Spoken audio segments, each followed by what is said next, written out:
a concern about that. We're two different Georgias, and that's, it just is. It's a problem, and I kind of wonder if you took that into account.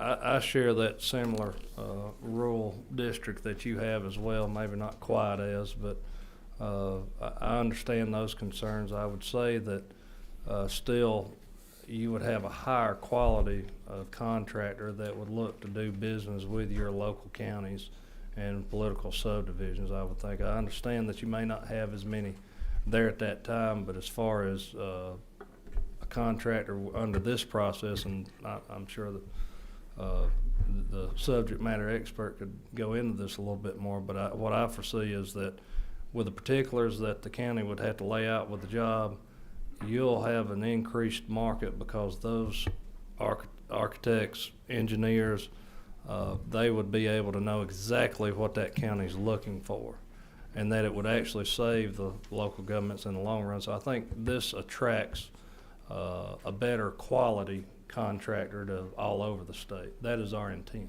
Could I follow up, Mr. Chair? I'm also wondering, because we had a lot of small businesses that would want to bid on these type of jobs, but they may be new, they may not have a big name, big backup, big background, and I'm afraid they would be disqualified, and it would hurt new businesses trying to get established, and they may not have the same opportunity because they may not have the same background, as I said, credentials. They're good, they're just beginning, and would it hurt their ability to qualify under this? I think I understand the gentle lady's concerns. I would say that if someone was qualified to do the job, if they have the proper background, then I don't see this as hurting them. If they can meet the requirements in providing the necessary bid on that contract, I don't see it being a problem for those startups even. I mean, I would liken it to this. You've got an established plumbing company versus a new startup plumbing company. If that new startup can do the same job as what that old established plumbing company could do, it's going to stand on the merit of its quality regardless. Thank you. Yes, ma'am. Representative Thomas.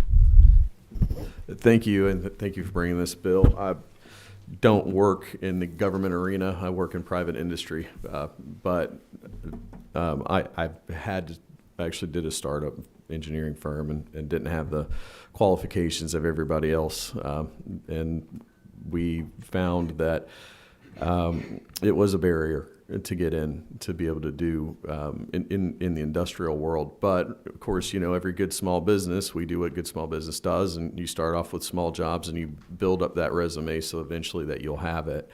One of the things I really wanted to hit on was the fact that you talk about the quality of work, and what we've found in the industrial side of the world is that they've gotten away from the lowest bidder. That's been kind of thrown to the side, that whole ideology, because what's happened is when you go to the lowest bidder, you get the lowest quality work. I think there's a direct correlation between that.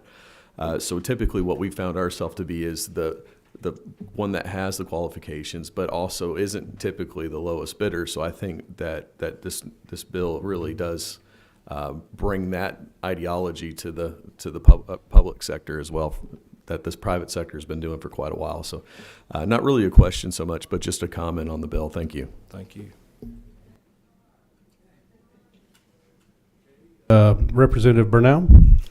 Thank you, Mr. Chairman. And however, I don't agree with your analogy between Walmart and whatever that other brand was, because I have shopped at Neiman Marcus and shopped at Walmart, and I've had some things at Walmart that have lasted longer. So, Well, Neiman Marcus needs to get on the ball. well, they do.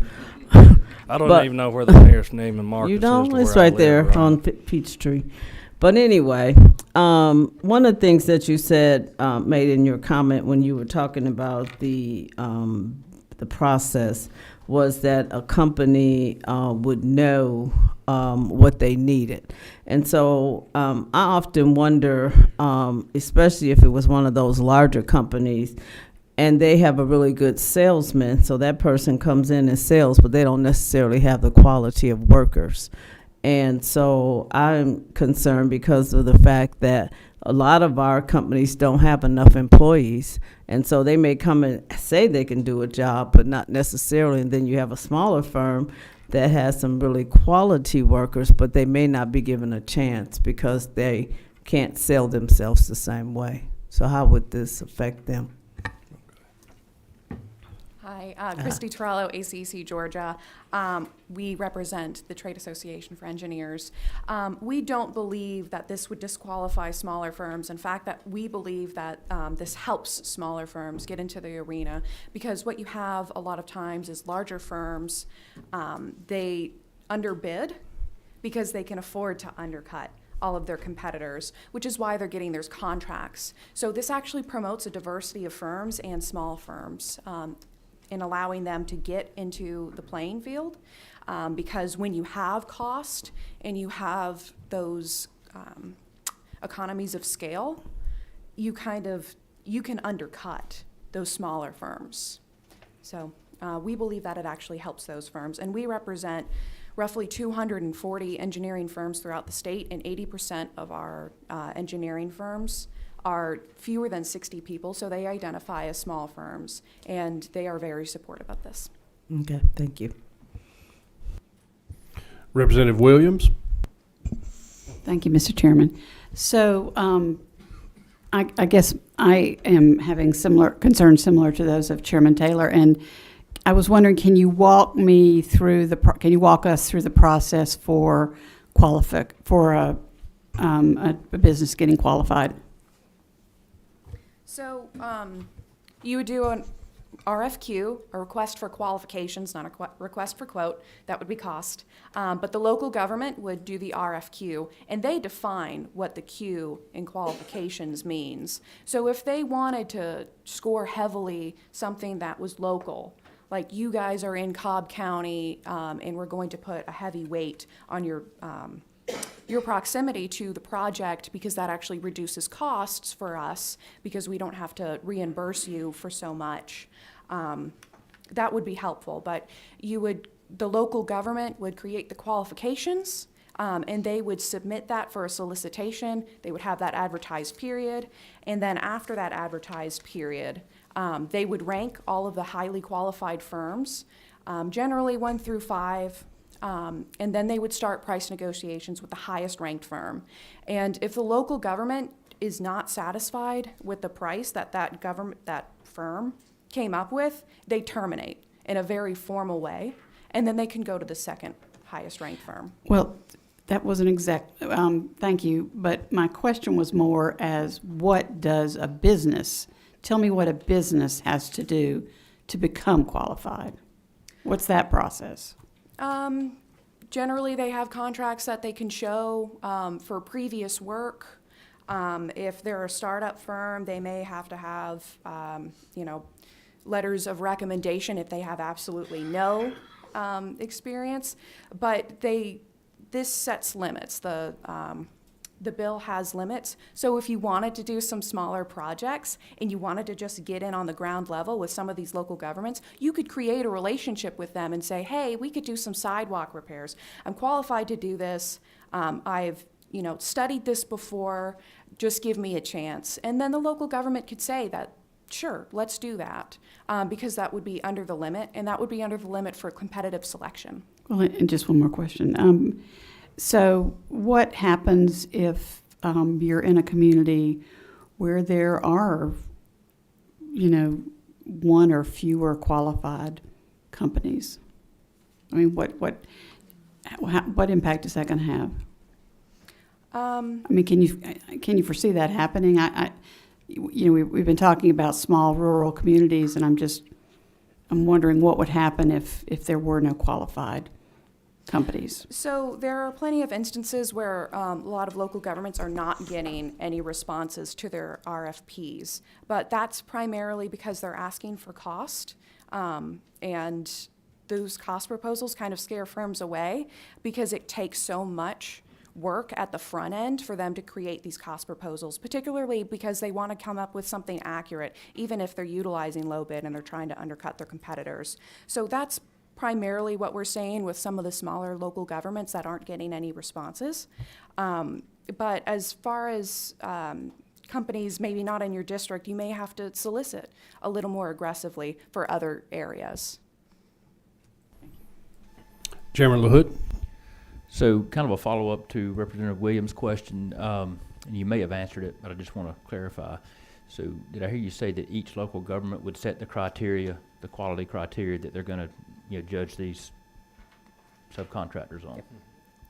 Yes, this bill is not prescriptive in what the qualifications are. It just says you have to have the qualifications and you have to assess those before you start ranking firms and begin those price negotiations.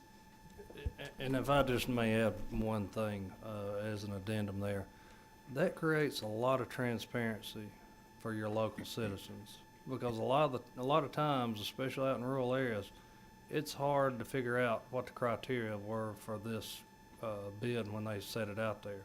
We've had that back in our local area a whole lot, and it just makes you want to pull your hair out trying to figure out what were the criteria that were set when somebody's brother-in-law gets the contract. I mean, it looks like nepotism and cronyism, So this was a huge sticking point for me too with this legislation, was the transparency that it would bring for local citizens to see what these criteria set out would actually be. Okay, Representative Thomas. Hey, thank you, Mr. Chairman. Yeah, to just kind of hop off of the line of questioning here. Typically, well, first of all, to even own an engineering firm or an architectural firm in the state of Georgia, you have to be a licensed engineer or architect. So you immediately set that qualification right out of the gate. My experience has been in the private sector that the way it's treated is the individual experience of all of the engineers and designers that are a part of that firm are used as the qualifying criteria. So I think, to me, that the big thing is just to make sure that we're not excluding small business, and I'd be happy to work with you on that, Chairman Smith, as we move along. Okay. Okay, Representative Burnell. Thank you, Mr. Chairman, again. I'm still confused because you say that it is, rating is going to be by their qualifications. And then when you give that example that it could be a family member, but the person who owns the business or the person who's trying, is putting the bid off of the contract, they could let their family member know so that they would say that they had those qualifications.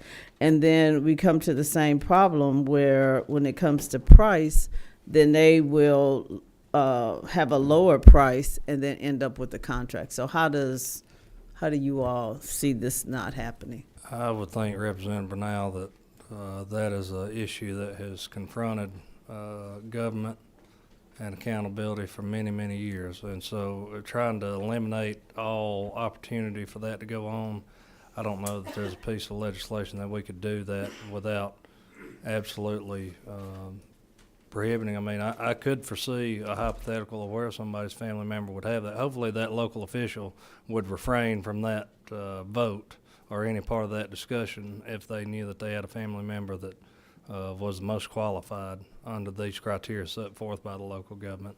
I don't know how we quantify that and not hurt production and jobs being accomplished here by these local governments and their communities. But it wouldn't be the local official, though, that would set this. It would be somebody that works for the city or whatever else that would decide the qualification. It depends on how y'all run y'all's local government. I mean, you could have a county manager do it in one county. You could have the county chairman do it in another with the consent of those district commissioners in that county, and different scenarios with the city manager. It just depends on how that form of government operates there. I can't speak. Still have to have some expertise, though, right? That's correct. Under Okay. this legislation. Thank you. Yes, ma'am. Okay, thank you. We have no more questions from the committee for the presenter, and we're going to start with our list of from the sign-up sheet. And Mr. Torello, you were actually first on the list, so do you have further comments you'd like to share with us? Yes, and I would like to clarify for Representative Williams. So if you only have one firm, this proposal allows for those price negotiations to continue, even if you only got one solicitation. However, if you are faced with an opportunity or a challenge where there aren't any qualified firms, that's going to be the same for cost-based proposals as well. That's going to be ubiquitous throughout any kind of selection process, unfortunately. But thank you so much for allowing us to represent our support on the bill. Thank you so much for Representative Smith for bringing this bill forward, and thank you for letting us testify in support. So qualifications-based selection, again, is the process of procuring architectural and engineering services, or AE, based on qualifications of the firm rather than on cost. Many cities and counties already use this form of procurement, as numerous studies have proven this method as a best practice in terms of cost effectiveness and schedule adherence. However, the primary purpose of this legislation is to standardize the method in which professionals are procured and create a consistent approach to AE procurement in all cases. State agencies in Georgia are required to utilize this already per OCGA 50-22-1 through 9. And due to the Brooks Act on the federal level, all local governments are required to utilize QBS if they're using even just $1 of federal funding. Or they can risk losing their current funding and any future opportunities. So opponents of QBS state that requiring the utilization of QBS the rest of the time limits choice and exposes local governments to price gouging. However, that's simply not the case. Local governments still have control over every dollar they plan to spend, and they still have budgets that need to be respected. And that's why this process requires a formal negotiation before a contract is awarded. In no instance will a consultant just be given the contract before the price is agreed. Further, local governments, as I mentioned before, get to define what the Q and qualifications-based selection, or request for qualifications, means, which we argue gives them a greater deal of negotiating and overall choice power rather than requiring cost. And given their ability to define Q, this allows locals to customize every single RFQ that they do. So we don't believe that this is a one-size-fits-all. And in terms of price gouging, local governments have a plethora of resources they can utilize and to determine what their design budget ought to be and what a fair and reasonable price is. They have resources in ACCG and GMA, their county and city counterparts throughout the geographic region and beyond, and they can utilize an RFI or a request for information that will allow them to solicit information from all firms of all different types on what their what their design budget should be and what a reasonable cost ought to look like. And local governments who may have limited resources are the ones that we believe stand to gain the most from utilizing QBS and face the highest risk when they utilize a bid-based selection process. These are the entities that exhaust the most resources when attempting to create a comprehensive solicitation where a consultant can actually respond with an accurate cost proposal. Or worse yet, they may not even know that they don't have a comprehensive scope of work, and without a fully defined scope of work, most seasoned consultants simply won't respond to the bid. So these local governments are often left with consultants who underbid and will ultimately underdeliver. Excuse me. Sorry, I had a Marco Rubio moment. Additionally, QBS reduces complexities and can afford those local governments the benefit of utilizing the expertise of the firm throughout the process. Further, low bid is also just marred with cost overruns and schedule delays. And those local governments that utilize bidding are often at the highest risk of those issues. Some low bid proponents may argue before you that any form of procurement might result in potential cost overruns and delays. However, the one-pager in your folder outlines the merits of QBS, and the QR code will take you to numerous studies on QBS and how it often limits those risks greatly. Further, in that document, that QR code document, there's a comparative analysis of Maryland versus Florida's AE procurement styles. Maryland at one point required cost proposals, while Florida had already instituted QBS. And the results of that study found that Maryland's bidding practices took an average of 31 months to complete, just the AE portion of the contract. So that's just the design and the procurement of those design professionals. In Florida, that only ranged from 20 to 22 months. So that's an entire year-long difference. Further, cost-wise, the AE portion of the difference, the AE portion of Maryland's capital construction process averaged roughly 13% of the total construction cost, while in Florida, that only ranged from 6.7% to 7.3% of the total construction cost. Cost proposals also result in indirect costs that are often passed on to the local government because the firms take on such a heavy administrative burden and cost to create accurate price proposals, even without a fully defined scope of work. So while Maryland thought that they were respecting the fiduciary duty of their taxpayers by utilizing cost-based proposals, and nothing bad had actually happened, when a direct comparison was made, they found that QBS was simply in their favor. I was just going to say, if we could, we've got several people lined up to speak. Yeah, that's chapter one. Okay.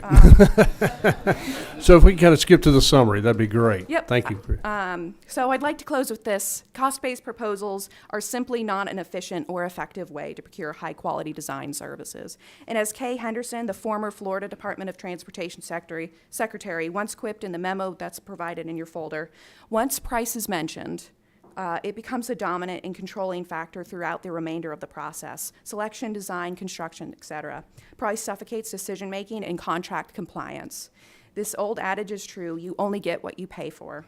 But thank you so much for your time, and I would ask for your favorable consideration, and I would love to answer any questions. Okay, I see no questions on the part of the committee. Thank you very much. Thank you. Next on our list is Mark Levine.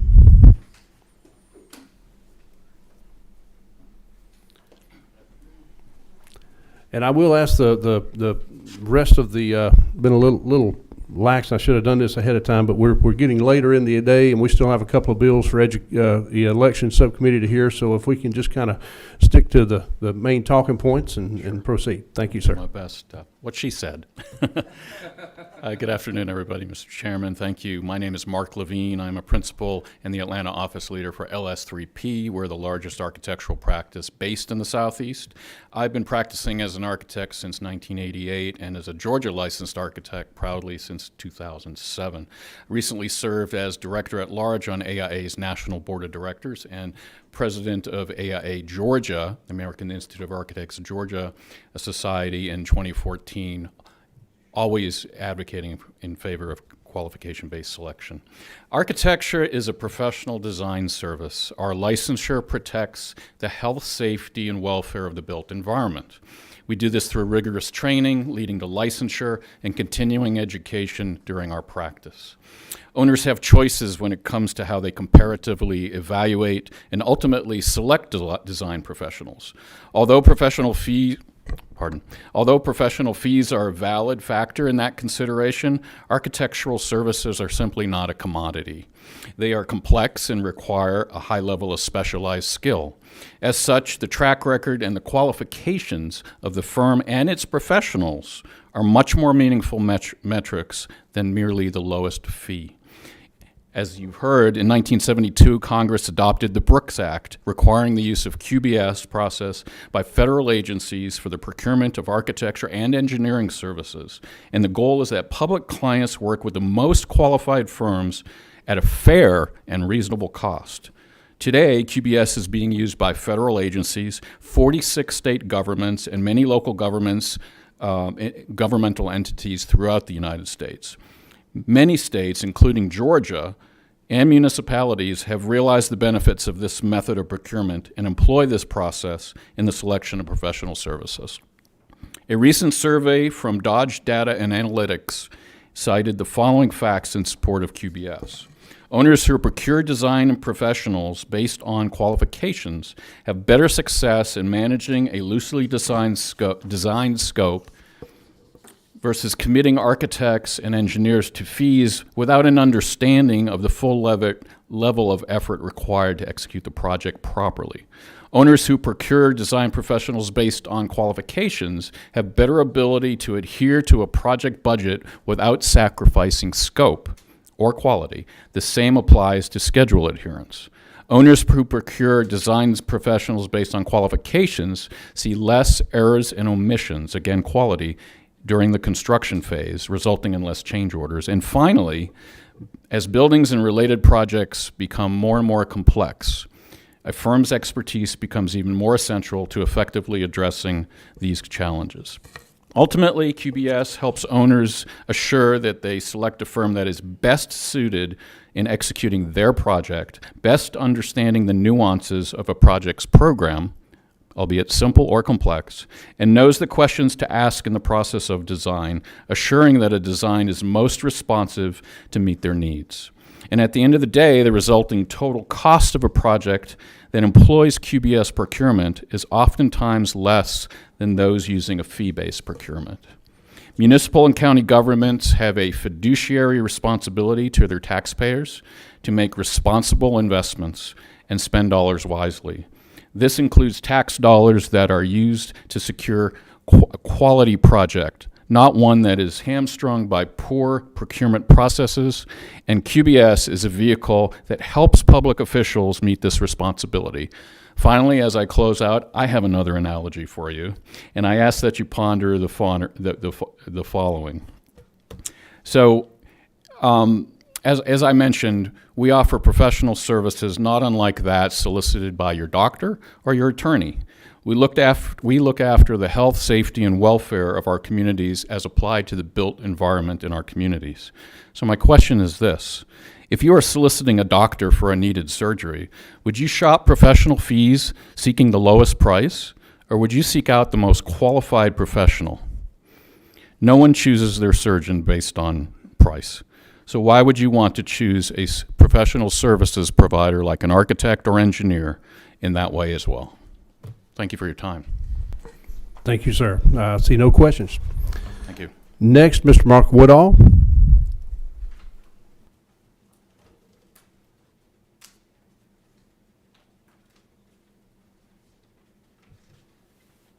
Mr. Chairman, members of the committee, I'll be very brief. Mark Woodall with Associated General Contractors. I represent the commercial builders that build the projects that our architects and engineers design. We're very much in favor of this legislation that's been introduced. Actually, there's no statutory requirement at all, I don't believe, to competitively select your architects and engineers at all. We're selected through design, bid, build, construction management, a number of different methodologies, but we very much believe that they should be competitively selected. We're very, very supportive of qualifications-based selection, believe that's the best way to select providers of design services. Be happy to answer any questions. Thank you. Thank you, sir. Next, Martha Ravello.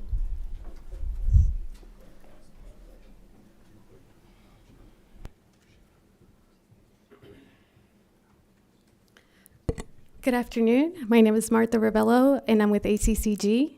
I am here to introduce someone from one of our counties, but I would like to state that HB 1228 ACCG opposes this bill due to the preemption of local authority to make decisions that's best suited for their needs and their circumstances.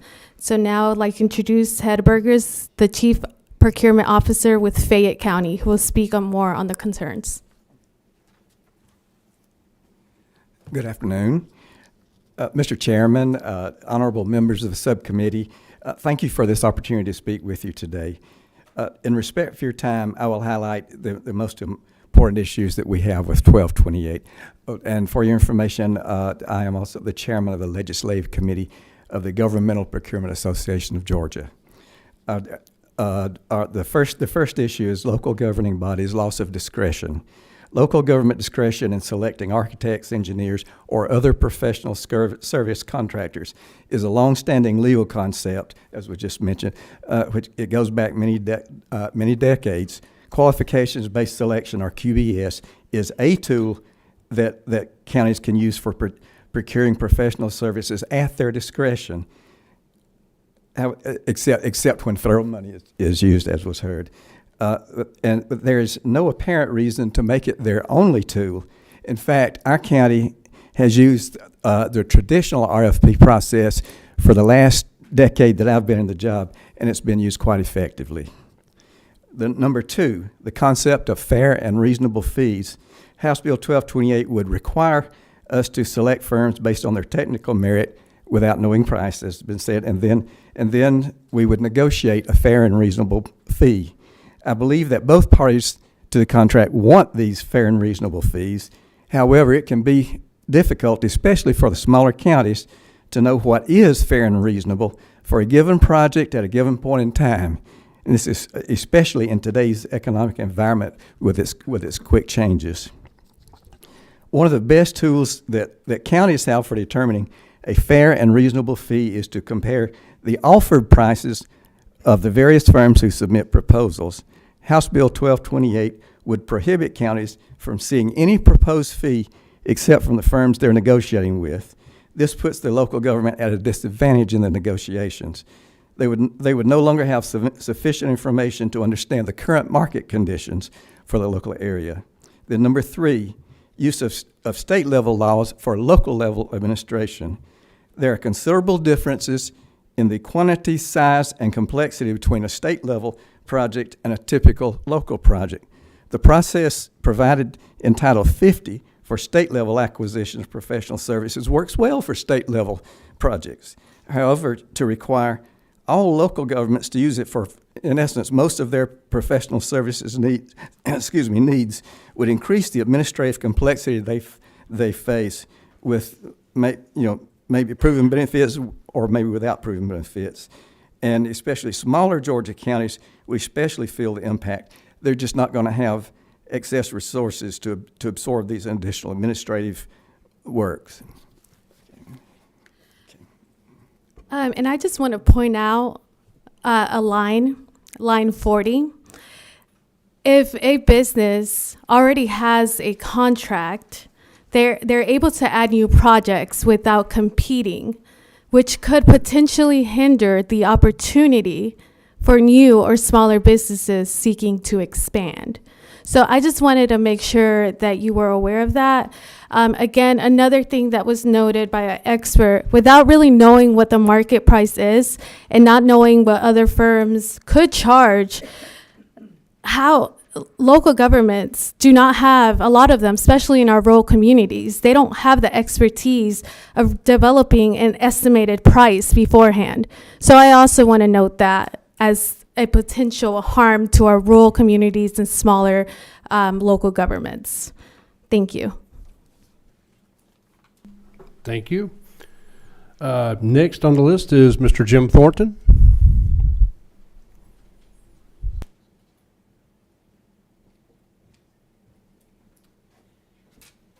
Thank you, Mr. Chairman. I'll be very brief. Jim Thornton with GMA. We are neutral on this bill. And just to share three quick observations. Feedback we've received from our cities is that QBS selection works very well. The cities, and we have a lot of cities that use this already for local projects. They obviously are required to use it if federal funding is involved, and they have had a really good experience, feel like it's a better alternative than low-price bidding contracts. So that's the feedback we've received from our cities, that this is in fact a good system, and it's something that GMA would encourage our cities to use. Now, obviously, we have concerns anytime there is a statewide mandate, as we do with any other type of legislation. But our cities have expressed recognition that there is some value to standardization, since this is already required with federal projects. They've had good experience with it, and it's something that probably could be adopted as a statewide standard going forward. But what I think is really critical to point out in the legislation are the last three sections of the bill. So I guess that's E, F, and G. And these are things that I think address a lot of the concerns that have been expressed by some of our smaller cities. Some of our smaller cities don't have in-house engineering staff, So they will one time engage an in-house engineering firm, and that sort of becomes their own call engineer. They don't have a staff member, but they can engage an own call service, and they don't have to they don't have to go through a new selection process every time. That still remains an option for them. Another option that many of our, that was referenced is that if they create an existing relationship, and they have an existing relationship, as other projects come along, they can engage that. That avoids having to go through the system every time. I think that addresses a lot of the concerns from our smaller cities in particular. And then finally, on the thresholds that are set for when this process becomes mandatory with the $75,000 for professional services, you're basically talking about $1 million project. And I think the feedback that we receive from our city officials is that if you're talking about a project of that size and that magnitude, $1 million project, it's worth having the best standardized form of procurement that's available to them. So for all of those reasons, we're not opposed to the bill. We are in a neutral position. I'd be glad to take any questions. Okay, see no questions. Okay. Thank you. Next is Lauren, is it Palau?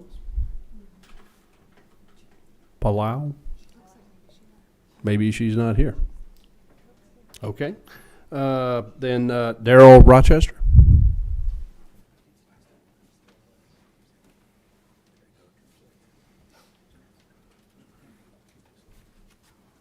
Thank you for your time. I'm Darrell Rochester. I'm the CEO of Rochester DCCM. We're a civil engineering and land surveying firm based in Gainesville, Georgia. Have offices across the country. Also have an office in Georgia in Fayetteville. I really wanted to just share a couple of anecdotal things that have happened to us through the years. I've been doing this. It's hard to believe I've been doing this almost 50 years. So I'm an older guy than I look, but I've been around the block a few times, and I will tell you what I've experienced through those years. Generally speaking, when we've gone to municipalities, including in our what I'll call our home court, when we've been at home, we should be the engineer that is chosen for a particular project because we know the area, we know the demographics, we know that all the things that should be known. We have been not selected because we didn't have the cheapest fee. And what's happened in many of those cases is that the agency has come back to us and said, can you help us straighten this mess out that we've got on our hands? And that's what's happened more times than I care to admit. We've had that happen in both in our offices on the north side of town and the south side of town in Georgia. And so because of that, what we've determined is that the qualifications-based piece is very important. I will also tell you that we've had in some cases where a municipality will go and they'll say, all right, there were 8 firms that submitted. All 8 of you are engineering firms, therefore you're all qualified. And then they'll turn around and make each of those firms, so we have a project that we would like to procure those services, and they make us all bid against each other. So what happens is you end up still with the same problem, even though they say they may be using QBS. This piece of legislation addresses both of those issues. And we felt like it's very important to make sure, sorry, I don't know if I'm talking or not, it's very important that we recognize that we have to recognize, I'm a tax-paying citizen just like you are, and to me it's very important that our government is making good decisions with the use of those funds. When quite often we're having to go back, and if a problem is constructed and then that problem arises its head after the project's been constructed, so let's just say it was poorly designed, we end up with a problem. The correction of that problem becomes far more expensive after it has been constructed than it would have been if it had been done during construction, if the issue had been resolved initially. And I'm sure that's very clear. But what we see quite often is having to go back and clean this up if there's a problem ends up causing more issues and more expense associated to the government and to us as taxpayers to end up dealing with it. So I like to use the term best value.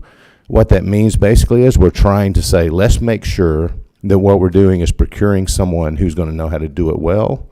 The design and construction process will ultimately be more cost effective for the community, and at the end of the day, the community wins because they end up with something that's durable and doesn't have issues that have to be dealt with on the back end.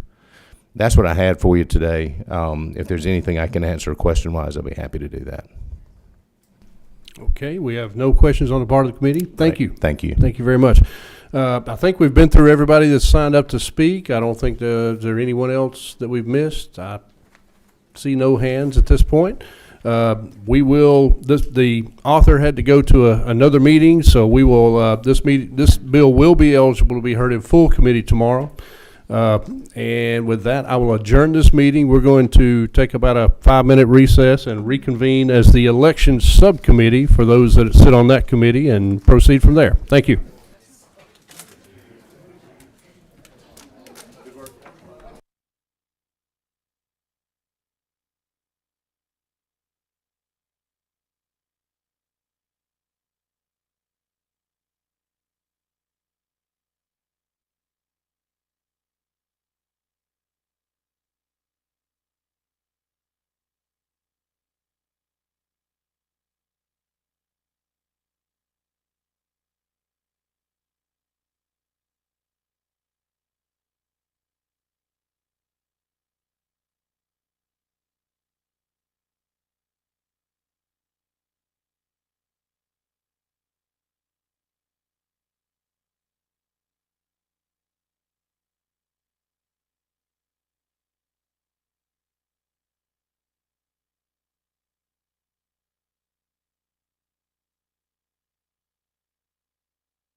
Yeah.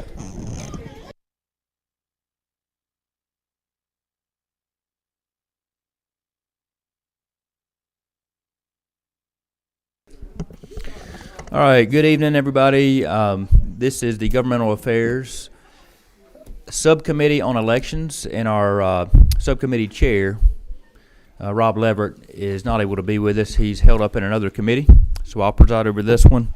And we've got two bills, and I'll go ahead and call Senator Max Burns up to present Senate Bill 189 for us.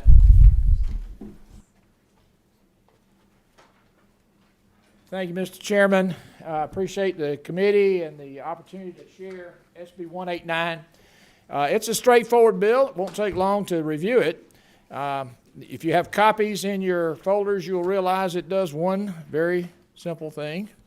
It eliminates QR codes from the printed ballot that are currently produced by the BMDs. So, how does it do that? Well, it allows for the alternative tabulation by using the text component of that printed ballot as the tabulation approach, or it also allows for a mark since option. So, as opposed to having a QR code that's not human readable, we have the opportunity to utilize either of two approaches. One is text character recognition. We often refer to it as OCR, which is optical character recognition, or mark sense. Now, I will say that both approaches require technology upgrades. Both approaches may or may not require additional equipment. And you will note in this short bill that it is silent as it relates to implementation time frame, and I'm happy to discuss that. But the reason it's silent is because we look for the opportunity to work with the Secretary of State's office to determine how and when we should implement a ballot that does not rely on the QR code. So, with that, Mr. Chairman, I'm happy to take questions. All right. So, do we have any questions from the committee so far? I've got a question. Sure. You talked about timing. Yep. And I do believe there's an appetite to eliminate the QR code. I think the question is, when can we do it? And we've also talked about this OCR, optical character recognition tabulation method, and we've also talked about it as an audit tool. That's right. We have. And we support the desire of the Secretary of State to do a full audit of our 2024 November ballot utilizing text recognition. We're trying to get to that point.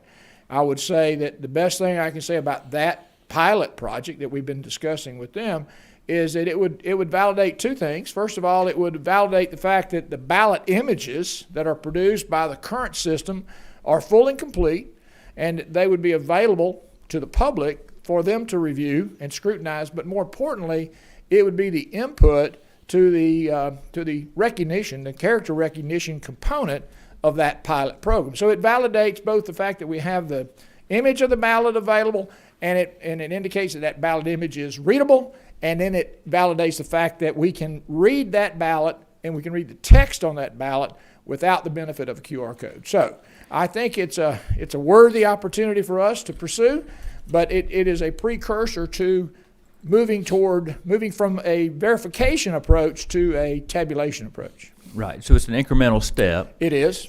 Even if we cannot move away from the QR code for tabulation of the in the vote, near term, I think it's not term. realistic to expect that we can move away from the QR code in the near term. I think it is possible, working with the Secretary of State and his staff, that we can get to that point in a reasonable period of time, but it will require some software, perhaps some hardware, and some training, and today's not the day to do that. But in the meantime, it looks like we've got an audit tool that could be available to us. It appears that we have a tool that we can use that will verify both the fact that the image themselves are full and complete and readable, and the fact that the technology can read the actual text on the ballot and not rely on a code that is not readable. Along with some expanded hand count verifications or risk limiting audits that we're talking about and some other legislation. That would be the standard hand count verification that's currently in code. Any other questions from the committee? We do have some speakers signed up. Okay.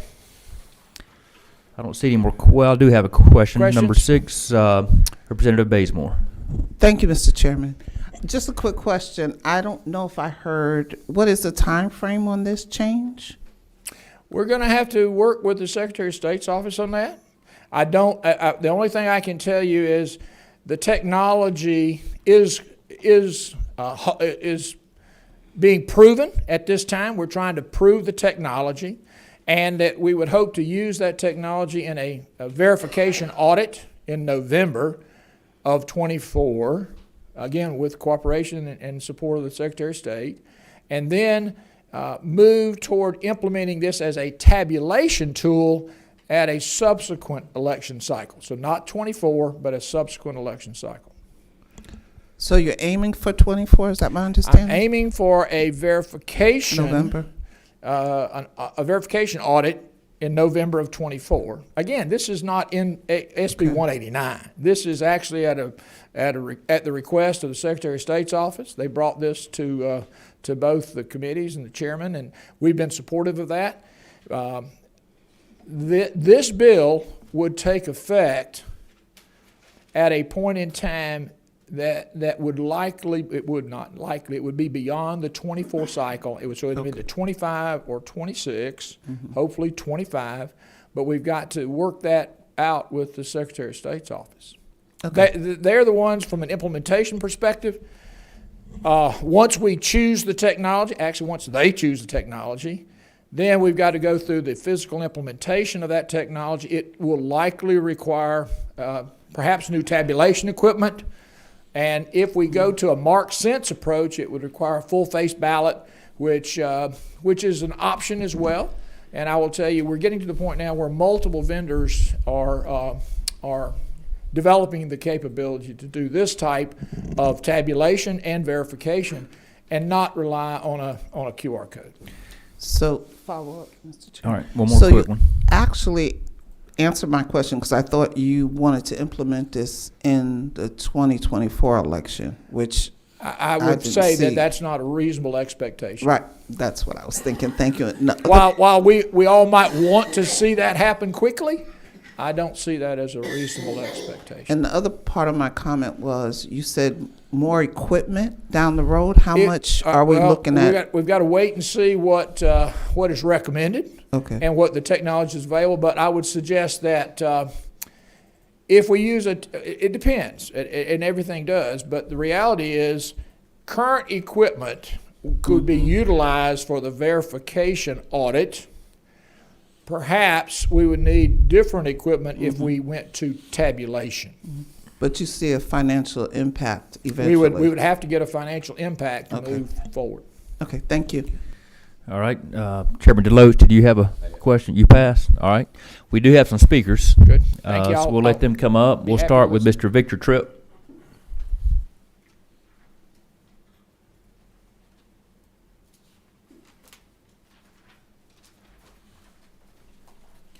Mr. Tripp, if you could just introduce yourself, tell us if you're representing a organization or who you're affiliated with, if anybody. Thank you, Mr. Chairman, committee members. I am Victor Tripp of DeKalb County, representing myself, and I strongly favor election integrity laws, but I oppose this bill. In fact, I think it's a bad idea. I'm sure we all agree with the purposes of any bill like this, and that's to improve the security of the election system and to restore confidence in our elections. If this bill becomes law and Dominion is paid to program the scanners to read the text rather than the code, QR code, we have no way to tell if they did it. No way to tell if they did it. And that is why the second purpose, restoring confidence, will utterly fail.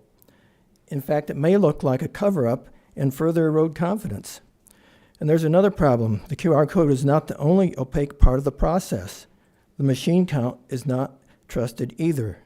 Short of tossing all the machines, I see only one way to restore confidence, and that is an audit by an independent party of the voting system.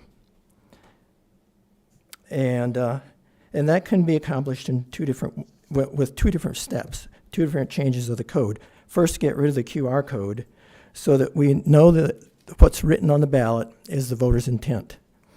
If that means getting rid of the BMDs, the precinct scanners, as I understand, are already capable of reading the hand-marked ballots. That would be the emergency ballots. And number two, make ballots open records. Remove the court seal that makes it impossible to do independent audits. With these two no-cost changes, there would be multiple independent organizations performing audits of the paper ballots. Boom. We have proof, one way or the other, whether the tabulating machines are telling the truth. And such audits are already recommended by CISA. Who can be against that? Thank you. Do we have any questions for Mr. Tripp? Mr. Bazemore. Thank you, Mr. Chair. Thank you for your presentation and your concern. I have one question for you. You said the paper ballots. Remember what happened, I believe it was in Florida, the hanging Chad? So I think we're going backwards and would have a problem either way you look at it, because then you're dealing with humans trying to say this is what it is and this is what it's not. Well, the Chads would not be involved. We have paper ballots as opposed to computer cards. But I've been an engineer for 50 years, and I've punched a lot of punch cards and made thousands, maybe millions of little holes in the cards, and I never had a hanging Chad. So that tells me that there was some other kind of thing going on They there. needed you in Florida then. All right, I don't see any more questions. Thank you, Mr. Tripp. Next, we'll hear from Gabriel Sterling with the Secretary of State's office.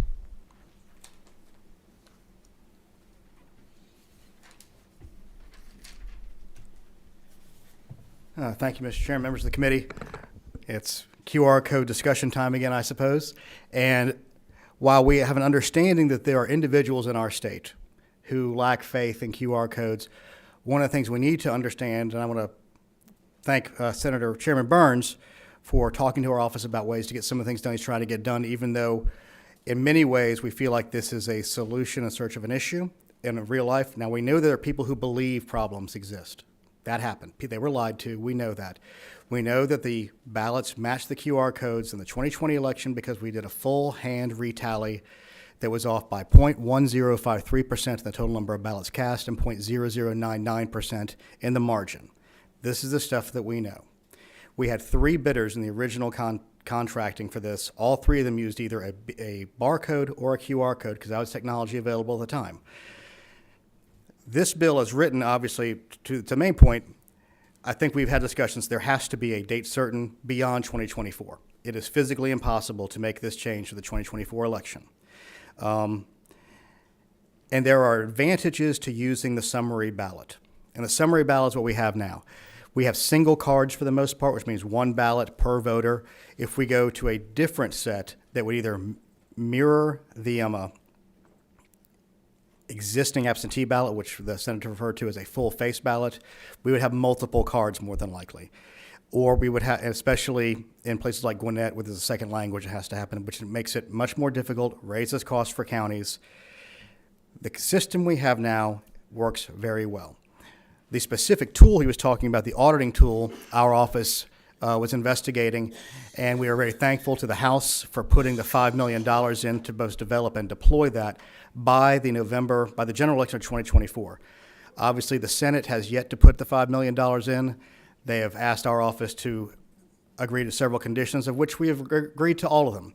The last one is essentially that we follow the law, which I think this office, more than almost any office in the country, has shown we follow the law.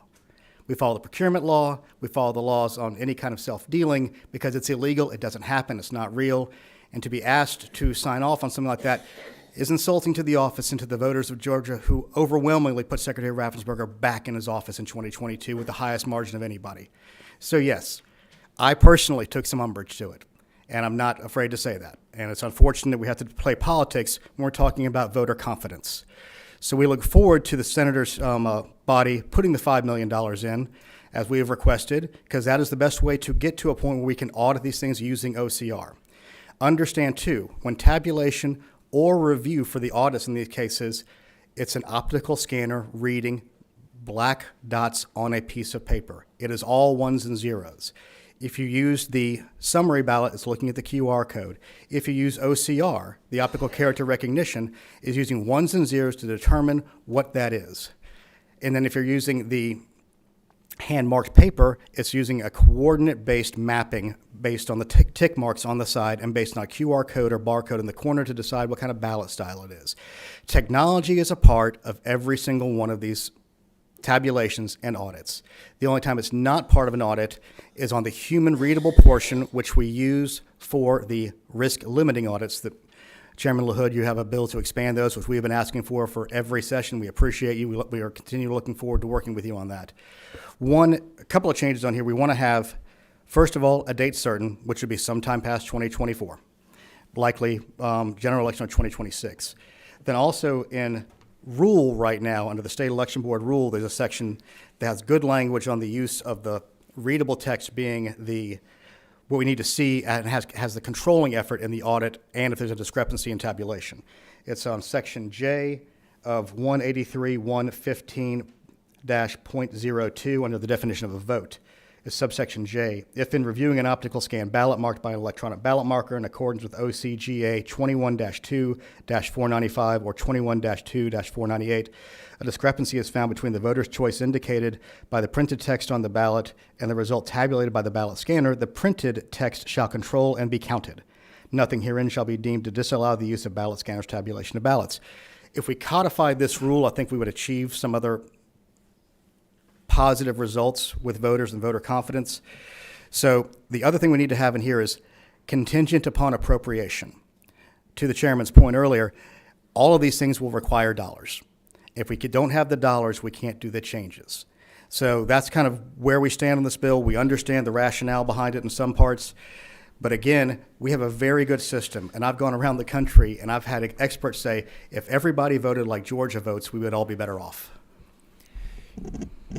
What would it take for you to give us a date certain that an alternative tabulation method could be implemented? With the existing, we would probably, I think we've had this discussion, but I'm happy to put it on the public record, it would require an upgrade from the 5.5, which is the democracy suite we have right now, to 5.17. And to do that would be 6 to 9 months. If we went to the full face ballot, mimicking the standard ballot, we would have to purchase equipment, and it would probably be a version of an HP printer, but we have to basically give them a long lead time because it's obviously 34,000 printers that have to be replaced. So we could probably get it done by the general election of 2026 if that was necessary. Our hope would be that using the audit tool would instill enough confidence that we don't have to make that big of an investment and that big of a change again. But that would be the date I would tell you would be the general election of 2026 or the general primary. I think general election is safer. We could do it before then, but at a no later than would probably be the safest thing to do because we don't know the challenges we might face in making these software changes and hardware upgrades. So we have a question from Chairman DeLoach. This is a quick question, probably a very quick answer. In all of the audits you've done and the hand recounts and everything we've been over in the last couple of years, how many instances have you found where the QR code did not read the same as the printed text on the ballot? None to my knowledge. Thank you. Anybody else on the committee have a question for Mr. Sterling? Thank you, Mr. Chairman. Thank you. Thank you all. All right, next we have Todd Edwards with ACCG signed up to speak.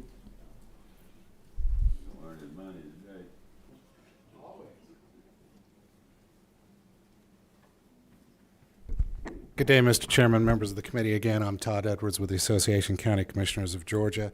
I come to speak on just the election bills in general that have been introduced this year that are still pending.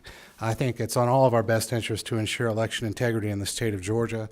Also for Georgia counties, we want to make it administratively feasible, cost effective, and in some cases home rule, as we are the ones, Georgia counties, that administer state, local, and federal elections. On that note, I want to thank, I've been working closely with several of the authors, including Chairman Burns, Chairman LaHood. You've taken a lot of our concerns into consideration. I think if you talk to election officials around the state, they're with you. It's just a matter of timing. Again, it's a matter of cost. We've had bills introduced on, and y'all are very familiar with them, watermarks, chain of custody, I believe is today, audits, proofs, text portions of bill.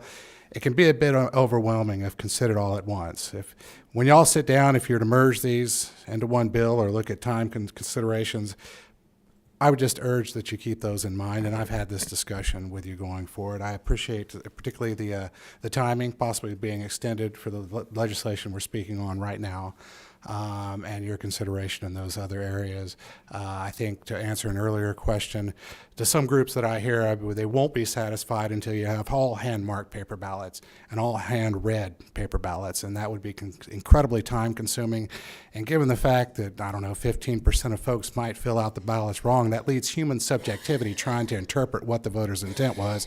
That gets to a hanging chad situation. And imagine the distrust in elections then of watching our election workers stay up at night, all night, trying to decipher ballots, trying to meet that certification deadline. So I just wanted to throw that in. We've been working great with you.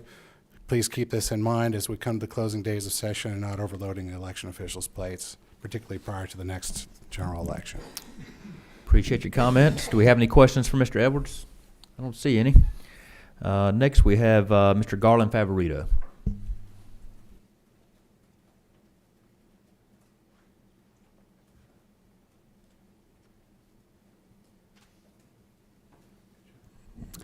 Thank you, Mr. Chairman. My name is Garland Favorito. I'm co-founder of Voter GA.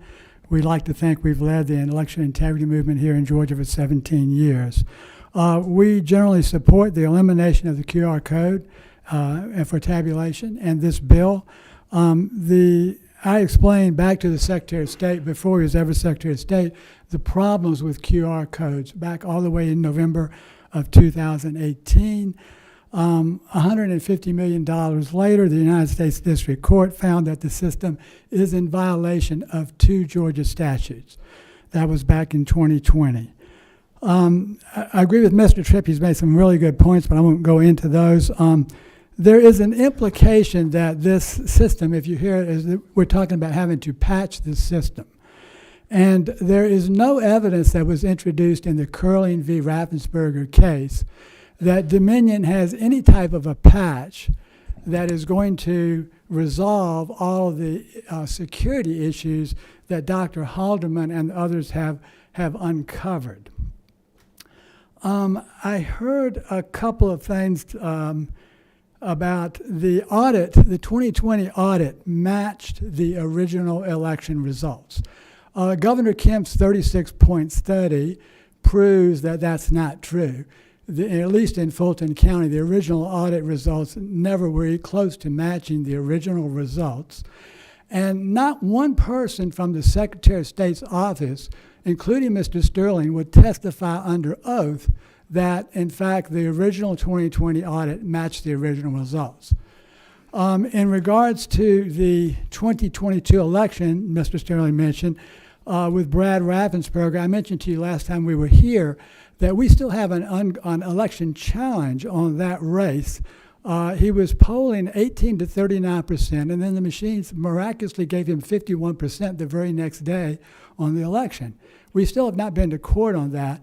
And that same primary in 2022, the system declared the wrong winners in DeKalb County in 2022, and after it did, not a single other race was audited. So I wanted to just bring those attentions and correct some things. But you have to get, as I've said before, you have to get the Secretary of State's office under oath and cross-examination to find out the truth. What they tell you here is not what they told the court in 2020. I'm sorry, in January of 24. Does the committee have any questions for Mr. Favorito? I was going to see if Mr. Sterling wanted to respond to any of the comments.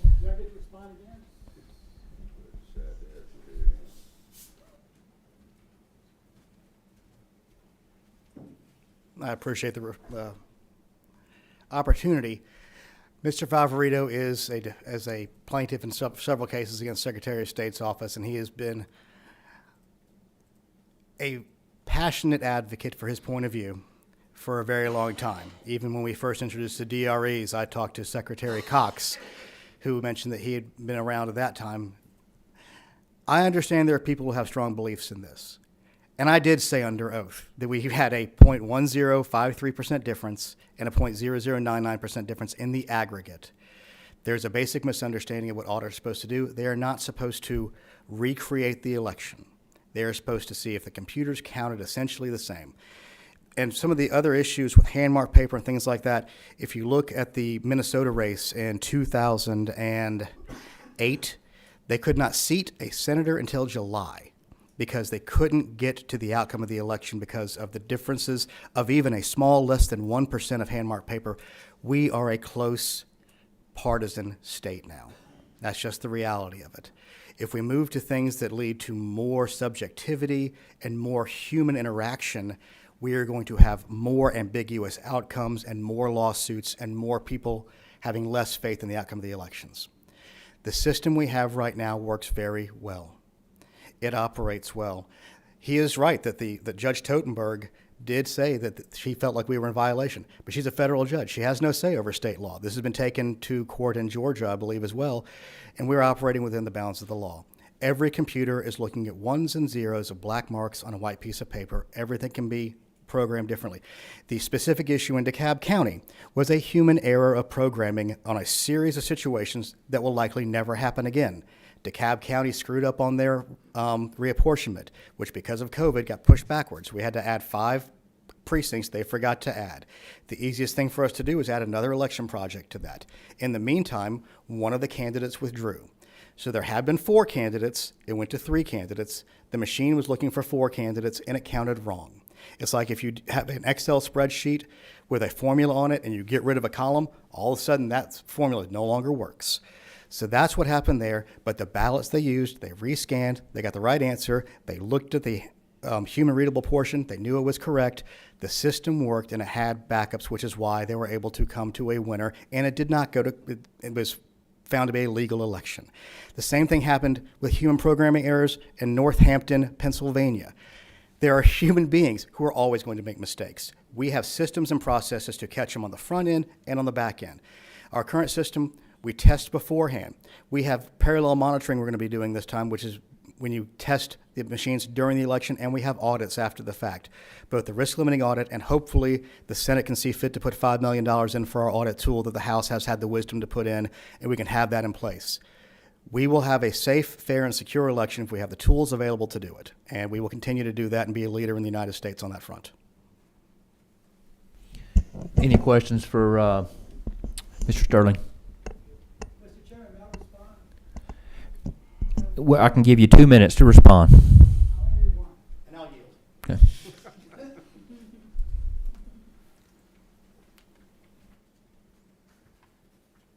I just want to respond to one point that Mr. Sterling made, and that had to do with the DeKalb County District 2 Commission primary, which I was working with the DeKalb County Board of Elections at that time. We researched that, and nationally we had a team of people look at that. We do not believe that that was solely attributable to human error. What Gabriel Sterling is talking about, it was a ballot alignment problem, and that was clearly part of the problem. However, there's still no explanation to this day why the machine failed to count 1,800 votes.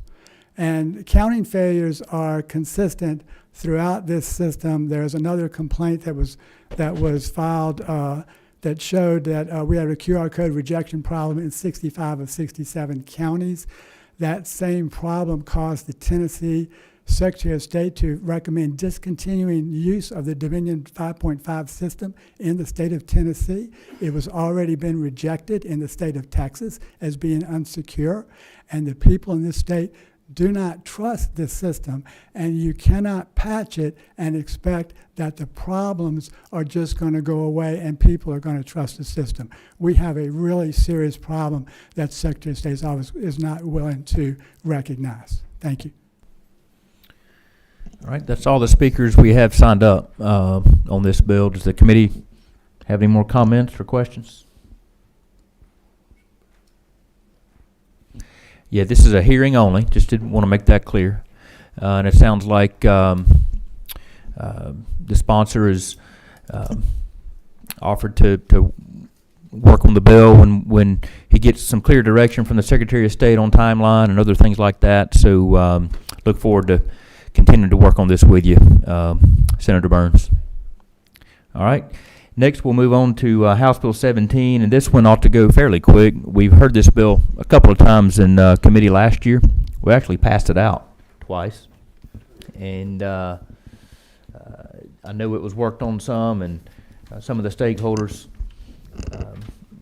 weighed in, and Chairman Powell will tell us all about it. House Bill 17.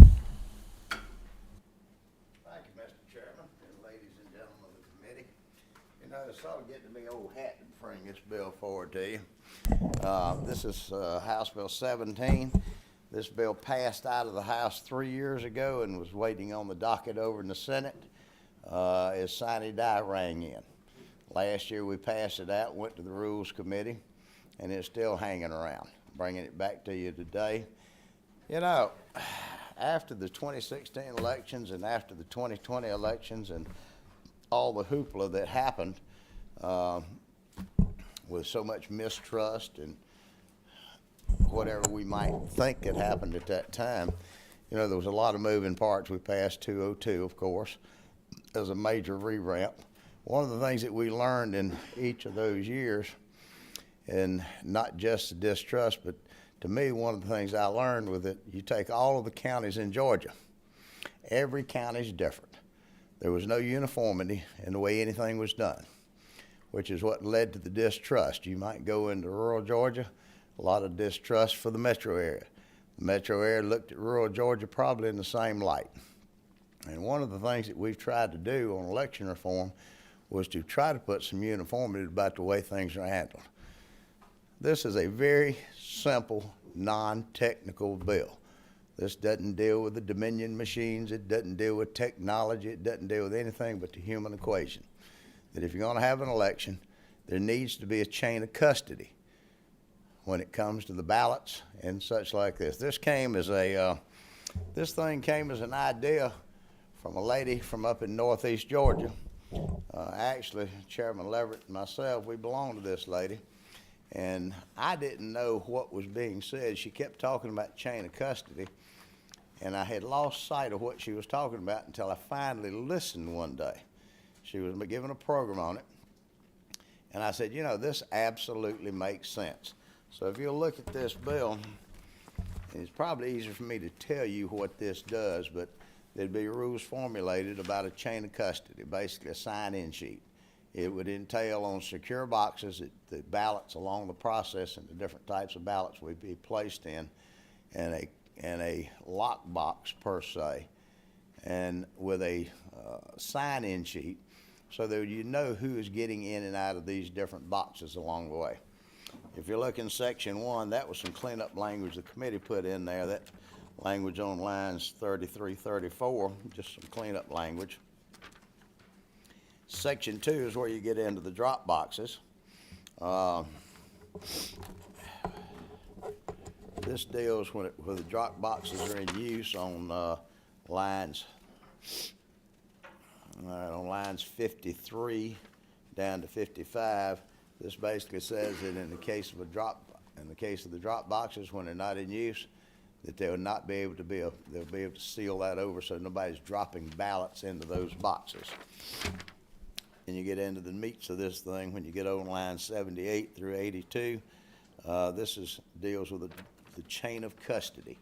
When they go to pick up the ballots out of these drop boxes, then they would be accounted for. They'd be put into a drop box, they'd be sealed, and then there would be that form that would be devised that whoever's handling these, that they would sign it, they'd put the time and basically be recorded.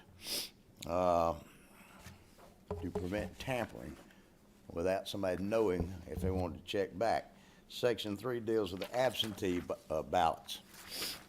On lines 126 to 128, that was some committee cleanup language last year. Section 4, you get into more on the absentee ballots. If you look on 164, basically says these absentee ballots shall be safely secured in storage in either sealed containers and access control rooms. People asked what that was about. You might remember there was some questions about the election in 2020 about, well, the bathroom overflowed. You had wet ballots. Well, that's what we're talking about, cleaning this up, trying to take anything out of consideration for any doubt. You get on lines, let's see, on lines 210 to 212, this deals with the return of absentee ballots. When they're coming in, then those absentee ballots would then be put in the boxes and sealed, and whoever's handling them would sign those, so you know who was in charge or who signed those last. The same on lines 238 through 241.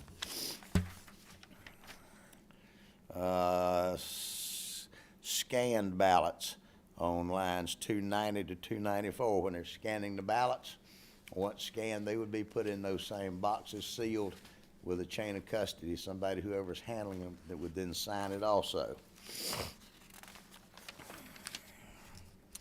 Go to line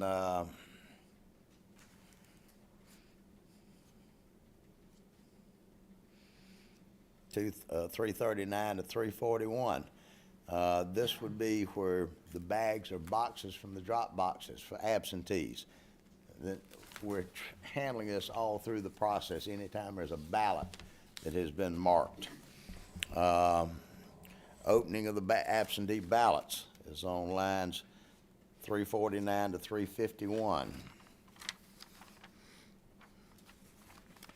Challenged absentees, where there's absentee ballots that may be challenged. They're kept separate and they're put in these drop boxes, these safe boxes rather than say storage boxes with a chain of custody. Section 5 deals with the provisional ballots, the same process, that they'll be recorded witness with a chain of custody document specified by the Secretary of State's office. Section 6, tabulated ballot, the tabulated voter ballots, same process. And that, ladies and gentlemen, is what this does. It's quite simple. This isn't technical, but it sort of gets into the human factor of what we do. Now, I don't expect this bill to travel on its own. God knows how many election bills we got out, and I would certainly hope this would be included into the mix when we combine all of these bills, hopefully into a substitute or whatever the will of the powers may be. Well, thanks for the presentation. Quick enough. Yep, I believe this is about the 5th time I've heard it. That's the difference between me and a senator.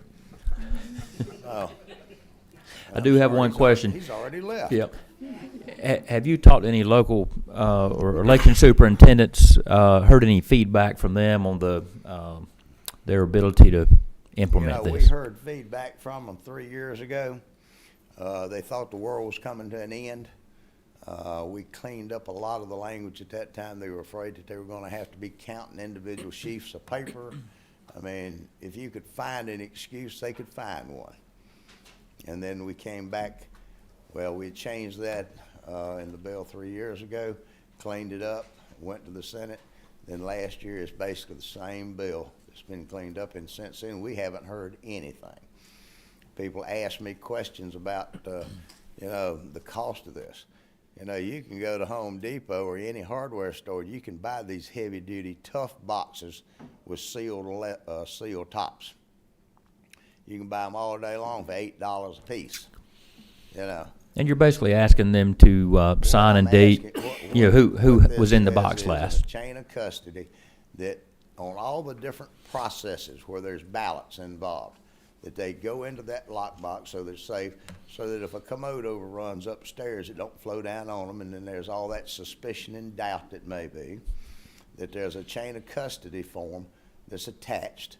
And it doesn't take a rocket scientist, nor does it take somebody, an engineer, to draft a form of a chain of custody to say who gets into this and who passed it down the line, who was the last person in, so we'll know who is responsible. Does the committee have any questions? All right, thank you. We have a couple signed up to speak, and we'll start with Mr. Sterling.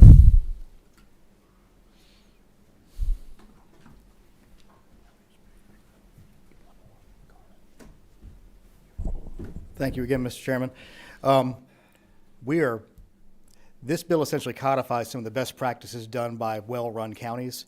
There are going to be some counties that are going to squawk a little bit, to the chairman's point, but I've had discussions with Gavrio, the Georgia, voting registrars and elections officials, Gavrio, that's their acronym, and they feel like most of their concerns have been addressed over the past couple of years during the discussions of this.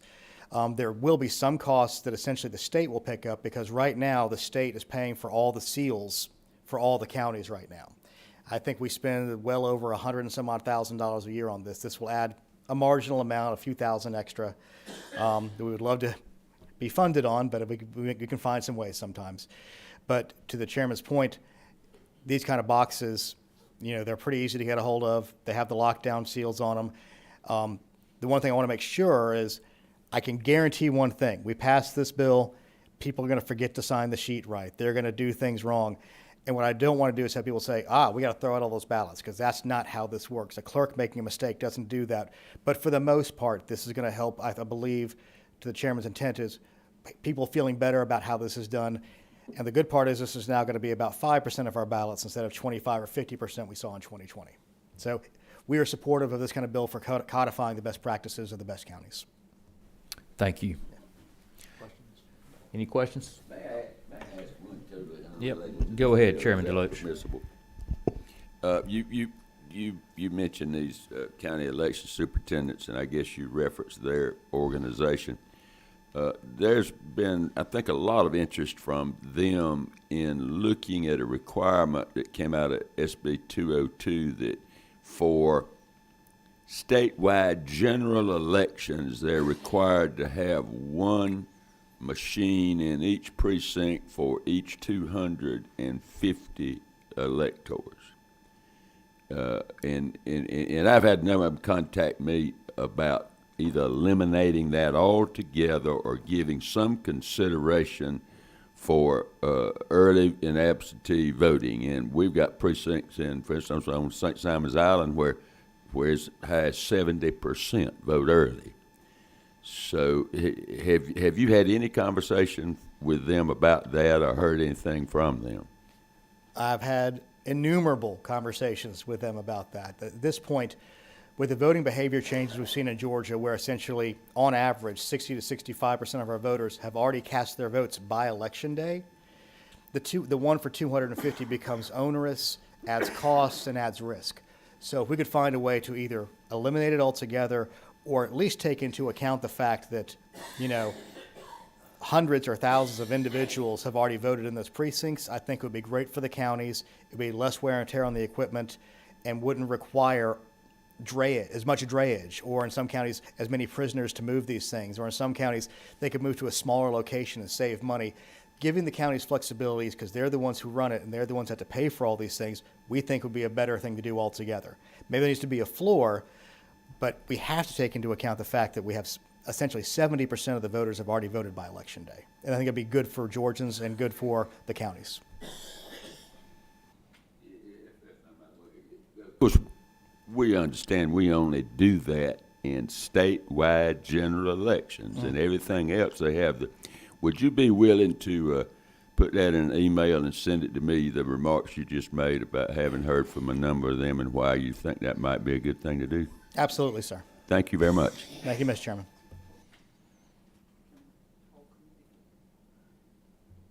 Yeah, if you would, just send that email to the committee. I'm sure that there are county elections officials watching this right now who will send me drafts of that. Yep. So I know you're listening, so send it. Thank you all very much. All right, thank you. I don't see any other questions. Mr. Favorito, if you'll come on up.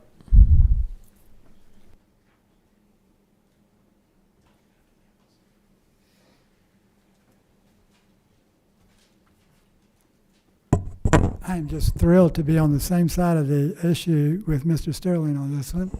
I'm really excited about that. As y'all said, Mr. Chairman, this bill has passed the full committee last year.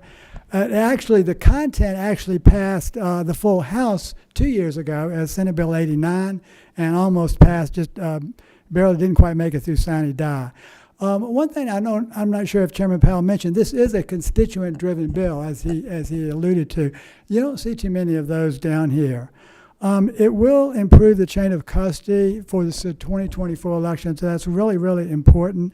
But why I want to stress the issue is, why do we need to do this? And we are going to have released some information in the upcoming, in very near future. We have had an image analyst look at the 2020 ballots for the last 3 years, and what he's found, and Mr. Jones, you can hold me accountable for this one.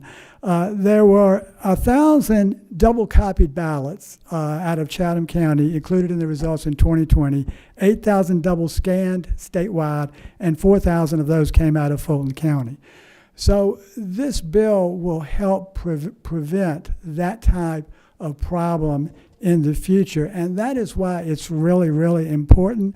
We've tried to get this passed 2 or 3 times now. I really would urge the committee not just to pass it today, but to ensure it does get included in whatever the final bill might be, or either to pass this one individually, because we really, really need to do this to secure the ballots for the 2024 election. Thank you. Thank you. I don't see any questions. All right. Well, we've had some good testimony, and thanks again for presenting the bill to us, Chairman Powell. And I don't see any more questions or speakers, so we'll be adjourned.